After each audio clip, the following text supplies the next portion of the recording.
Epilogue. A few weeks later. Two ponies lay in front of a cheerfully crackling brick-lined fireplace, sharing a single soft woolen blanket that had been draped over their backs, and each cradling a mug of hot cocoa in between their front hooves. The light flickered across their faces as they conversed quietly, not necessarily having any need to lower their voices, but feeling that it was appropriate anyway. "You can't be serious," Twilight said, her face expressionless and her voice flat. Silver smiled and sipped at his mug of cocoa. "I am," he replied without a hint of sarcasm. "So you're telling me that not only did we go into the same school, but we've actually met each other before?" Silver bobbed his head noncommittally. "Well, it wasn't so much of a meeting as it was a head-on collision due to neither of us paying attention, but yes, that's the gist of it." Twilight stared at him. Wow. That's really... wow. She thought for a moment. How do you remember all of that? Silver blinked. "Well, you know, it's just one of those things that stick with you for no real reason, I guess." He grinned at the mare laying by his side. She scrutinized him blankly for a few seconds before smiling and shrugging. "To be completely honest, though," Silver continued sheepishly, the words slowly spilling out of his mouth, "for months after we bumped into each other in the hall, I'd wanted to talk to you, but I couldn't."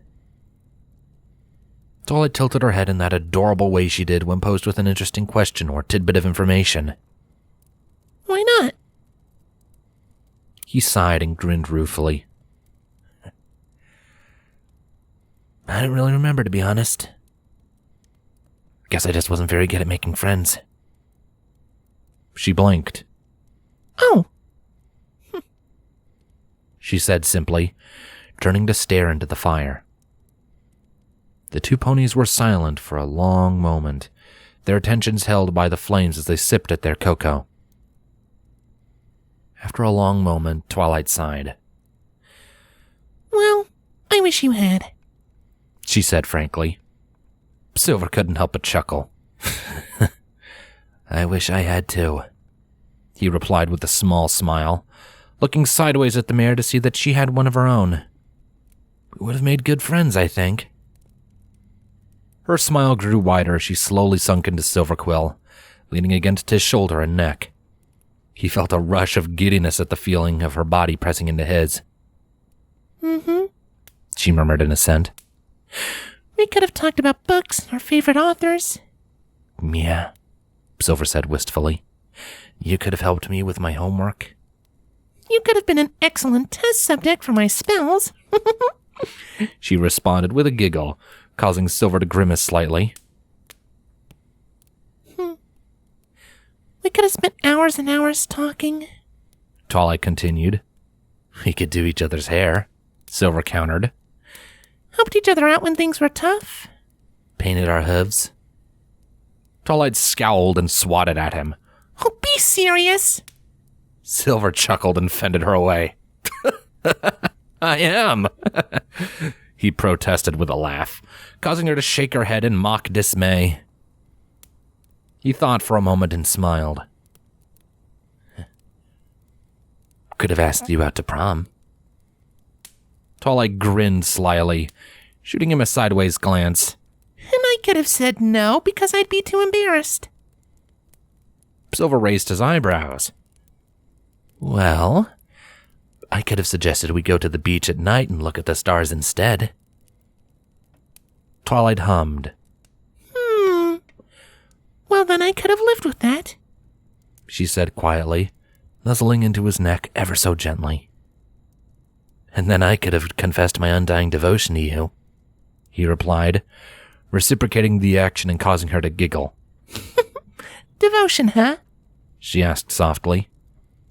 "Yep," he whispered, grasping one of her hooves in his. and I could have stammered my way through an awkward confession that would embarrass me for years to come. She chuckled brightly. Oh, you don't give yourself enough credit, she said, shooting him a small wink. You can actually be quite the sweet talker at times. Silver smiled and, before he knew it, leaned over to lightly kiss her on the cheek. Only because you bring out the best in me. To his delight, she blushed slightly, her ears falling back against her head. She leaned into him a little more, drawing the blanket tighter around her as she looked into the fire. Minutes went by like this, the two ponies sitting in silence, simply reveling in one another's company and closeness. Taking infrequent sips of their cocoa, which was starting to cool, the only sound from the room came from the cheery crackling of the flames. The occasional glance or nuzzle was all they needed. Finally, Twilight set aside her half-empty mug and looked at him expectantly. All right then, let's get started. Silver grinned at her and nodded. He reached behind him under the blanket, withdrew a thick stack of papers that held lines and lines of text, and a freshly sharpened pencil. All right, where did we leave off? He asked, holding the sheaf of papers in his hooves and the pencil with his magic. Twilight tapped her chin in thought. When she gave an inspirational speech to the peasants and commoners to rise up and revolt against the evil king, if I remember correctly. Silver nodded and leafed through the papers, knowing from memory which page he was supposed to stop on. After finding it, he spared one more glance to Twilight to see if she was ready. This was their ritual. To the two bibliophilic ponies, there was nothing more enjoyable than reading a good book, and there was no better way for them to spend time together than for them to read together, often to one another. Either Silver or Twilight would pick out one of their favorite books to read, or Silver would read to her something that he was in the process of writing, or had written, and Twilight would give her input. Silver enjoyed reading his work to Twilight, not only because she seemed to genuinely enjoy it, but her nearly encyclopedic knowledge of so many subjects proved to be invaluable in helping him write as well as possible. It was one of the many perks to having her as his mare friend. Twilight nodded, signifying that he could start, and settled in next to him. She crossed her hooves in front of her and laid her head on them, and Silver's heart couldn't help but flutter at the sight. Straightening his papers and clearing his throat, Silver started reading and continued well into the night, Twilight occasionally interrupting with a suggestion or a correction that he would jot down with his pencil.